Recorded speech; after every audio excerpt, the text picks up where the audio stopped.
So Arvind, fantastic to see you. How are you doing today? I'm doing great, Paul. How are you? Good to see you on screen today. So you and I were talking a bit earlier. We were both at FCOM Singapore this year, as well as FCOM in Las Vegas. We casually saw each other passing by hallways. We'll have to catch up later. I mean, you and I have seen each other at events for I think the last 15 years.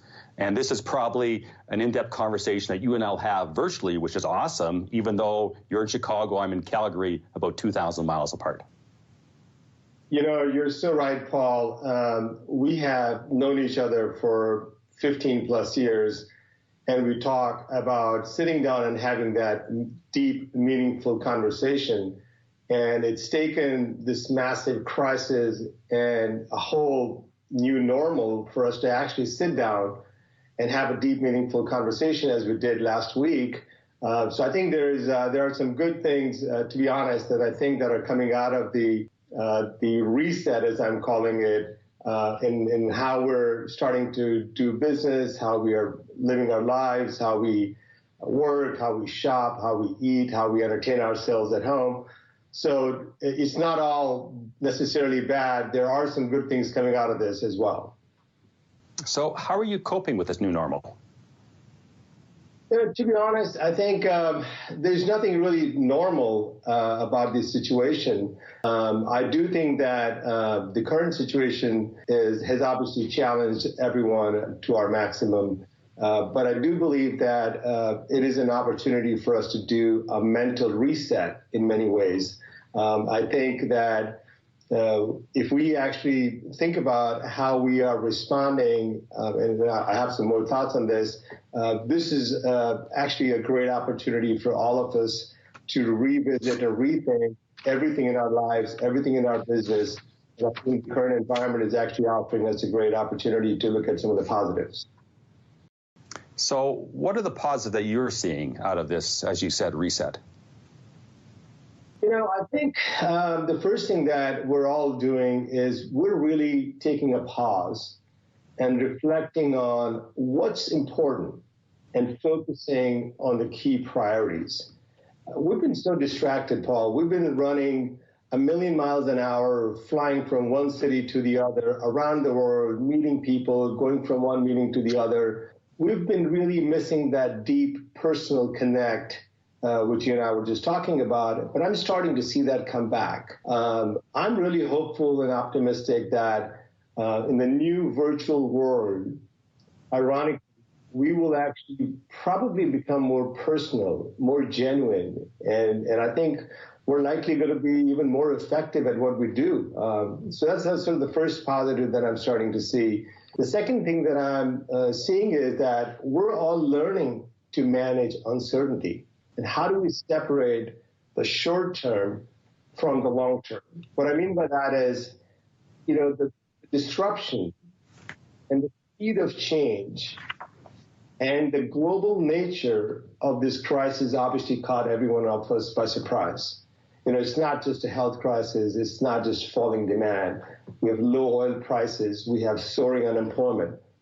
But, you know, there's one thing that I learned during my student pilot days that they teach you almost on the first day, which is that in an emergency, you do not stop flying the aircraft. That's the first thing you need to do, is to keep flying the aircraft.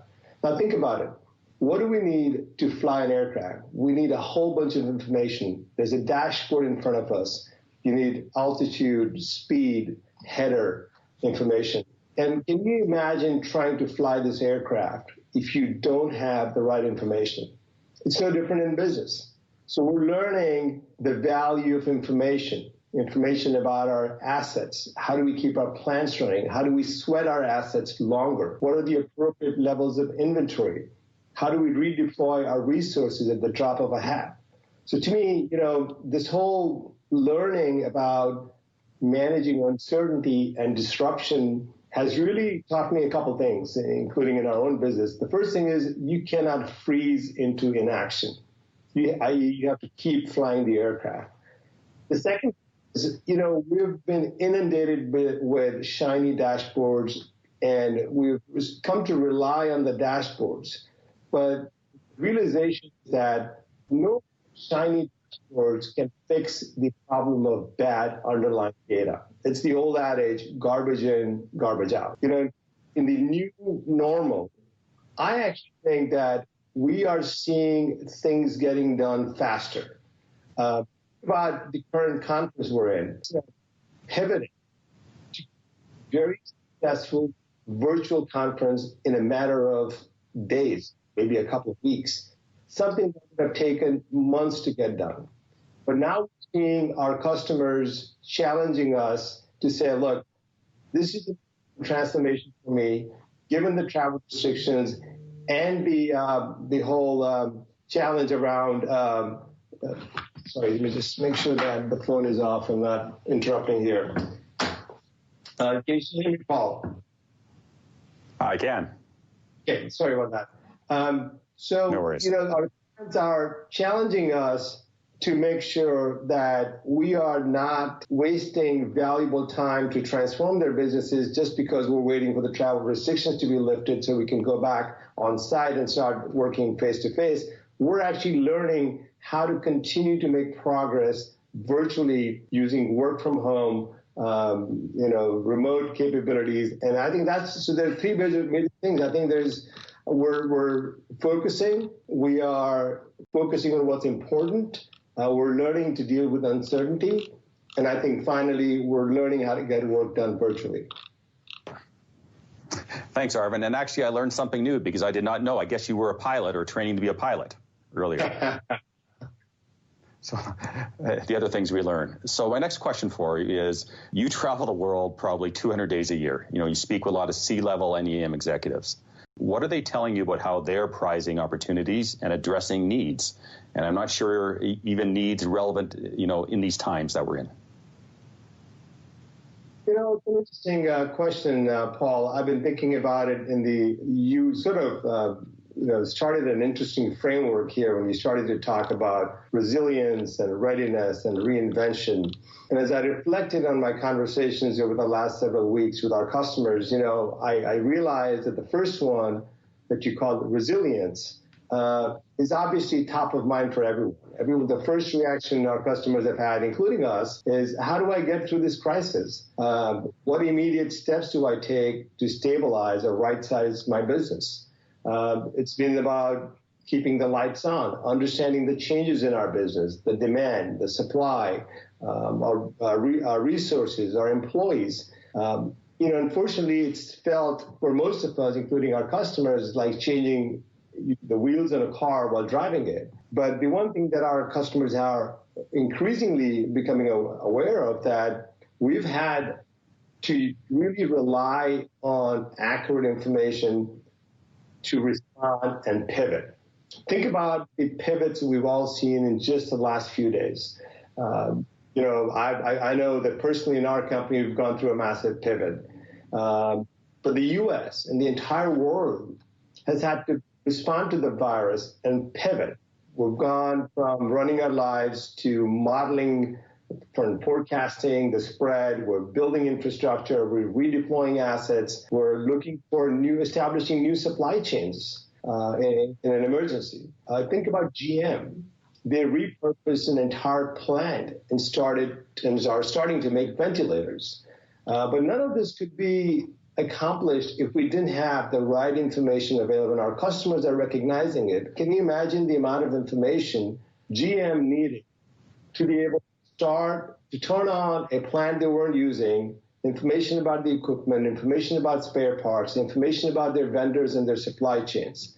This is where it becomes very important for us to be having the right information available to us in front of us so we can respond and pivot. So that's the first thing. It's survival, it's resilience. How do you handle the current crisis and keep the lights on? The second thing, I think we're all sort of entering the second phase of this, I would say, which is the readiness. We are now turning our attention to what do we need to do to be ready for the uptick when that happens. And hopefully that's not months away. We're talking weeks, hopefully before things start to come back to normal and business starts to pick up.